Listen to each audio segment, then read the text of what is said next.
in the hands of Anthony. Anthony for three, puts it in, Knicks by one with 8.2 remaining. Jouer en NBA. Pour des millions d'enfants à travers le monde, c'est un rêve fou. Quel fan de basket ne s'est jamais imaginé planter un buzzer beater en Madison Square Garden devant un public en folie? Pour quelques milliers de ces enfants, le rêve de la NBA est bien devenu réalité. Chaque année, c'est environ 400 joueurs qui ont l'honneur de fouler les parquets de la Grande Ligue, mais pour certains, le rêve fut de courte durée. Et c'est le cas de notre héros du jour, son nom, James On Curry. Quoi?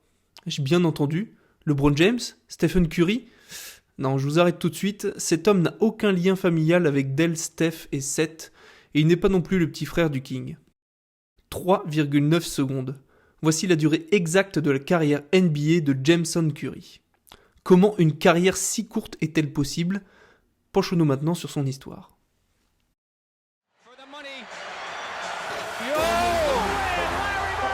Jordan, here's Michael at the foul line, a shot on Elo. Good!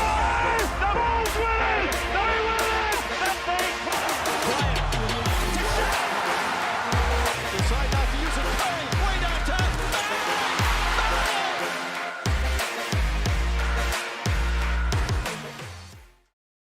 Né en 1986 dans une petite ville de Caroline du Nord, Jameson Curry a tout d'une future star de la Grande Ligue. Le jeune meneur d'1m90 pour 83 kg explose tout sur son passage en high school. Attention, mouillez-vous la nuque. 40 points, 7 rebonds et 6 passes de moyenne pour sa dernière année, avec une pointe à 65 unités en février 2004. C'est bien simple, le meneur s'octroie le record all-time au scoring de tout l'État de Caroline du Nord, devant quelques garçons un petit peu sérieux comme David Thompson, James Worthy et un certain Michael Jordan. Mais le lendemain de son dernier match en high school, où il score 47 points, les ennuis commencèrent pour Curry. Il est accusé d'avoir vendu de la marijuana à un policier en mission d'infiltration. Curry plaide coupable et est condamné à 200 heures de travaux d'intérêt généraux. Mais là n'est pas le pire, loin de là. Il se voit exclu du programme de la prestigieuse université de North Carolina qu'il s'apprêtait à rejoindre et qui lui retire également sa bourse d'études. Curry voit donc ses rêves de rejoindre la même université que Michael Jordan s'envoler très très loin. Le meneur doit rebondir, et il trouve un point d'atterrissage à l'université d'Oklahoma State. Une jeune université, certes, mais qui vient de former un certain Tony Allen, très fort défenseur et futur champion avec les Celtics de 2008. Plus récemment, on y retrouve un autre Celtic, en la personne de Marcus Smart, mais surtout le numéro 1 de la draft 2021, Cade Cunningham. En 3 saisons NCAA entre 2004 et 2007, Jameson Curry ne fera que progresser. Durant sa dernière année, le meneur sera titulaire et tournera à plus de 17 points, 3 rebonds, 4 passes et 1 interception de moyenne, le tout à un sympathique 41% à 3 points. Des stats solides qui le conduisent à se présenter à la draft NBA de 2007. Malheureusement pour lui, il ne sera sélectionné qu'en fin de deuxième tour, en 51e position par les Chicago Bulls. Décidément, toujours dans les traces de Michael Jordan. Mais vous l'aurez compris, si nous parlons de lui dans cette chronique, cela signifie que son destin fut bien éloigné de celui de son Altesse. Tout d'abord, en début de saison, Curry sera envoyé en D-League, l'ancêtre de la G-League.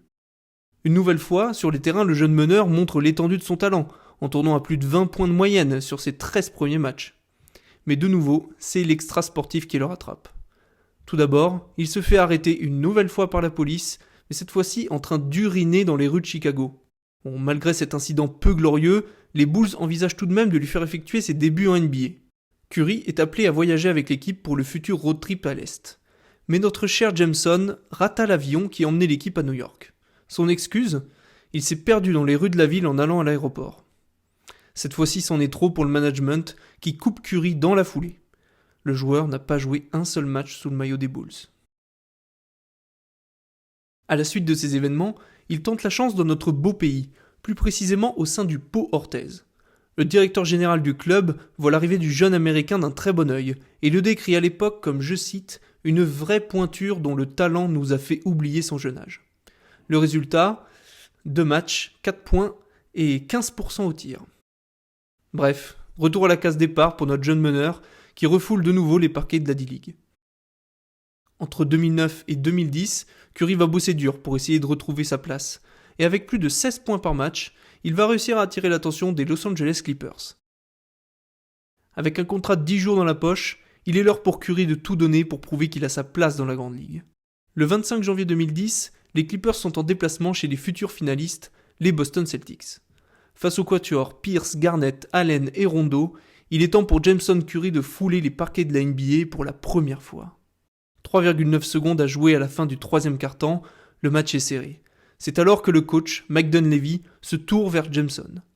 L'heure de gloire est enfin arrivée. L'arbitre siffle la remise en jeu, le ballon arrive dans les mains de Ray Allen, grosse défense de Curry, et le buzzer retentit. Fin du troisième quart, Curry n'aura pas touché le ballon. Malheureusement pour lui, ces 3,9 secondes seront les premières et les dernières de sa carrière en NBA. Le lendemain, il sera coupé par les Clippers et se retrouve de nouveau en D-League. Gros coup dur pour Curry. Il bosse dur à nouveau pour tenter encore et encore de faire son comeback. Il sera même sélectionné au All-Star Game de la D-League en 2012. Mais au fil des années, son temps de jeu et ses stats commencent à diminuer. Malgré quelques rumeurs par-ci par-là à propos d'un potentiel retour en NBA, il n'en est rien et en octobre 2014, il sera de nouveau arrêté par la police, en possession de stupéfiants et cette fois-ci d'une arme. Curry s'enfonce et fournit une fausse identité à la police, ce qui lui valut quelques semaines de prison. À seulement 28 ans, il décide de démarrer une nouvelle vie en retournant dans sa Caroline natale. Il reprend les entraînements de basket, mais cette fois-ci c'est la malchance qui vient frapper à sa porte. Victime d'un accident de voiture, Curry souffre de graves blessures au dos, ce qui met un terme définitif à ses espoirs de basketteur professionnel. Et c'est seulement en 2019 qu'ESPN retrouve la trace de Jameson Curry. Aujourd'hui papa de 3 enfants, il a eu du mal à rebondir. Il réussit à se faire embaucher en tant que chauffeur de camion. Il l'admet lui-même, j'ai été embauché car mon patron est fan d'Oklahoma State, son université de l'époque si vous vous souvenez bien. Et c'est ce même patron qui lui propose de s'essayer au coaching auprès des équipes d'enfants les week-ends. Curry s'épanouit dans son nouveau rôle et dans sa nouvelle vie. Aujourd'hui apaisé, il repense à ses 4 secondes folles. Il déclare « Si vous y réfléchissez bien, je suis sûrement le joueur le mieux payé à la seconde de toute l'histoire de la NBA. Si nous nous penchons sur les chiffres, le joueur a touché 427 000 $ de la part des Bulls en tant que joueur sélectionné au second tour, puis, pour ses 3,9 secondes de jeu, il touchera 26 000 $ de la part des Clippers. Plutôt pas mal comme placement. L'histoire de Jameson Curry, c'est celle d'un gamin qui rêvait de jouer parmi les grands.